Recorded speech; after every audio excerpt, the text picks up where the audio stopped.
हम सभी लोग भगवान को बहुत मानते हैं, पर हमारे दिमाग में सवाल आता है कि आखिर भगवान रहते कहाँ हैं, उनका कहाँ पर वास है। वैसे तो हम लोगों को भगवान मंदिर में देखने को मिल जाते हैं, पर फिर भी लोगों के मन में सवाल उठता है कि वो कहाँ पर मौजूद रहते हैं।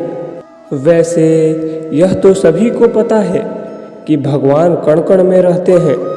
वो तो आपके दिल में रहते हैं और हर उस चीज़ में वास करते हैं जिन्हें उन्होंने बनाया है, क्योंकि भगवान ने बड़ी मेहनत से इस सृष्टि की रचना की है और उसे बनाया है। तो वो इस सृष्टि की रक्षा करने के लिए इस सृष्टि में भी रहते हैं। पर बहुत से लोग भगवान को मानते नहीं हैं और उनके होने पर सवाल उठाते हैं। पर यदि भगवान यहाँ पर मौजूद ना हो तो यह प्रकृति कब की नष्ट हो जाए। हम भगवान को जहाँ सच्चे दिल से देखते हैं वो हमें वहीं मिल जाते हैं और हमारी सभी इच्छाएं पूरी करते हैं। वैसे भी मनुष्य बहुत स्वार्थी होता है, वो सिर्फ अपने मतलब से ही भगवान को ढूंढता है और जब उसका काम हो जाता है तो वो सभी को भूल जाता है। पर आज हम आपको बताएंगे कि भगवान कहाँ रहते हैं और उनके इस पृथ्वी पर मौजूद होने के बहुत से सबूत भी यहीं पर पाए जाते हैं, जिससे आपको पता लग जाएगा कि भगवान कहाँ रहते हैं और हम उन्हें कैसे पा सकते हैं। यदि हम बात करें कि भगवान हमें दिखाई क्यों नहीं देते हैं, तो इसका सीधा सा जवाब है कि आपने अपने सच्चे मन से नहीं देखना चाहा है और इसलिए आपको भगवान दिखाई नहीं देते हैं। यदि आप सच्चे मन से भगवान को देखना चाहोगे तो आपको भगवान ज़रूर दिखेंगे, क्योंकि भगवान अपने भक्तों की हर इच्छा पूरी करते हैं। वैसे हमें भगवान को देखने की ज़रूरत नहीं है, क्योंकि वह कोई भी चीज़ या वस्तु नहीं है जिसे हम देख सकते हैं। भगवान पूरे ब्रह्मांड में मौजूद हैं। पूरा ब्रह्मांड ही भगवान का ही रूप है।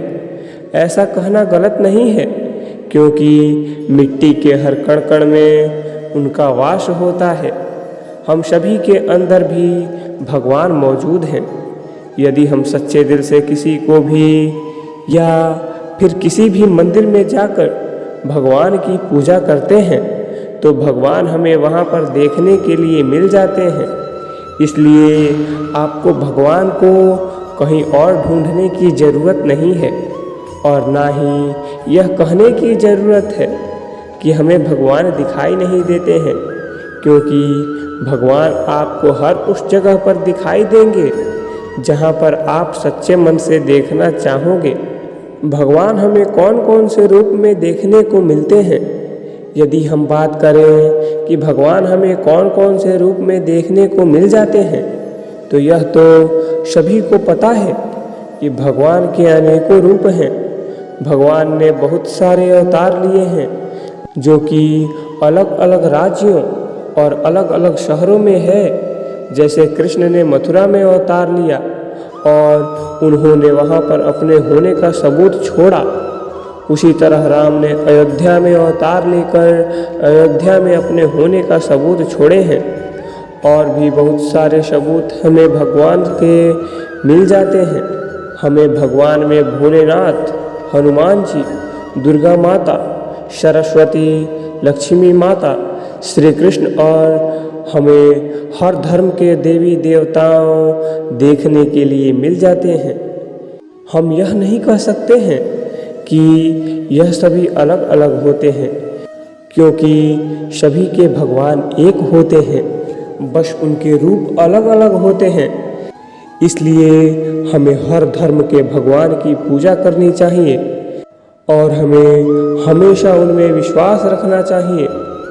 भगवान जहाँ रहते हैं उनके कुछ सबूत, यह कहना पागलपन ही होगा कि भगवान के भी घर होते हैं।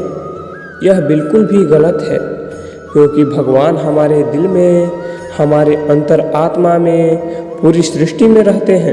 पर फिर भी कुछ लोगों को ऐसा लगता है कि नहीं, भगवान अपने घर में रहते हैं और उनके भी घर होते हैं।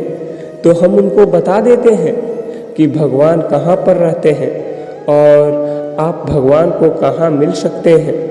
पहला, कैलाश पर्वत। यदि हम बात करें कि भगवान कहाँ पर रहते हैं तो भगवान आपको कैलाश पर्वत पर मिल जाएंगे, क्योंकि पुराणों में कैलाश पर्वत पर महादेव का निजी स्थान माना गया है और यह कैलाश पर्वत पर अपने परिवार के साथ रहा करते थे और वहीं से अपने भक्तों की सभी मुसीबतों को दूर करते थे।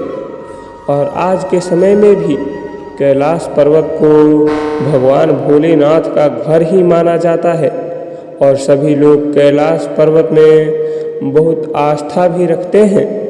वैज्ञानिक भी कैलाश पर्वत को एक अनोखा और अद्भुत पर्वत मानते हैं, क्योंकि अभी तक कोई भी कैलाश पर्वत पर चढ़ नहीं पाया है।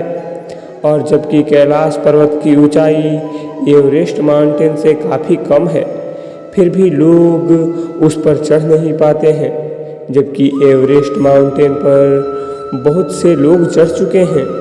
यदि हम कैलाश पर्वत के वातावरण की बात करें तो हमें वहाँ पर ओम की ध्वनि सुनाई देती है, जो अपने आप में काफ़ी अद्भुत है। और वहीं कैलाश पर्वत पर भी हमें ओम लिखा हुआ भी दिखाई देता है। इस सब से यही मालूम चलता है कि हाँ, भोलेनाथ कैलाश पर्वत पर ही रहते थे। यदि आपको भोलेनाथ को ढूंढने जाना हो तो आप कैलाश पर्वत पर जा सकते हैं, पर पर्वत पर जाने की कोशिश ना करें, क्योंकि कोई भी कैलाश पर्वत पर आज तक नहीं चढ़ पाया है। और आखिर यह सब क्यों है, इसका विज्ञान भी पता नहीं लगा पाई है और ना ही आज तक कैलाश पर्वत के ऊपर कोई भी हेलीकॉप्टर गुजरा है। इससे तो यही पता चलता है कि आज भी भोलेनाथ कैलाश पर्वत पर ही विराजमान है। वैसे तो हमें भोलेनाथ हर जगह विराजमान मिल जाते हैं, जहाँ पर भी हम उन्हें देखते हैं, पर यदि हम उनका घर का पता ढूंढें तो हमें कैलाश पर्वत ही बताया जाता है। दूसरा, मथुरा वृंदावन। यदि हम भगवान श्री कृष्ण की बात करें तो उनकी जन्मभूमि मथुरा को बताया जाता है।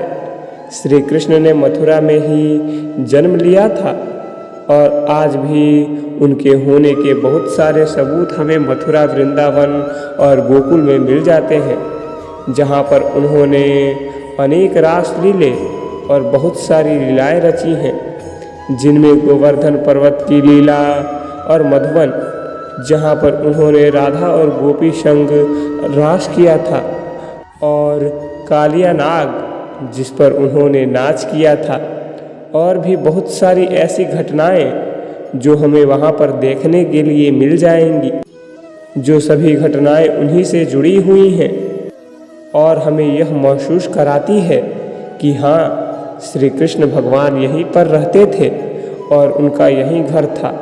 इसका मतलब हम कह सकते हैं कि यदि हम श्री कृष्ण को ढूंढें तो वो हमें मथुरा में आराम से मिल जाएंगे। वैसे तो श्री कृष्ण हर जगह मौजूद होते हैं, पर यदि उनका घर बताया जाए तो हम मथुरा को ही उनका घर बता सकते हैं। तीसरा, अयोध्या। यदि हम अयोध्या की बात करें तो अयोध्या से कोई भी अनजान नहीं है, क्योंकि अयोध्या में भगवान श्री राम का जन्म हुआ था, जिन्हें विष्णु भगवान का अवतार माना जाता है और उन्हें पुरुषोत्तम भी कहा जाता है। इसलिए हम अयोध्या को राम का घर मान सकते हैं और कहते हैं कि आज भी अयोध्या में श्री राम रहते हैं। भले ही वह अब वहाँ पर किसी रूप में भी उपस्थित ना हो, पर वह वहाँ के कण कण और हर मनुष्य में अभी भी जिंदा है। आप जब भी अयोध्या जाएंगे तो आपको वहाँ पर उनके होने का वजूद महसूस होगा। हमें ऐसा लगेगा कि हम राम की पावन नगरी में आ गए हैं। इसलिए यदि आपको भगवान राम से मिलना है तो आप अयोध्या जा सकते हैं। वहाँ पर आपको भगवान श्री राम देखने को मिल जाएंगे। तो दोस्तों, यह वीडियो आपको कैसा लगा? अगर वीडियो अच्छा लगा होगा तो वीडियो को शेयर ज़रूर करना, और चैनल पर नए हैं तो चैनल को सब्सक्राइब ज़रूर करें। धन्यवाद। जय श्री कृष्ण।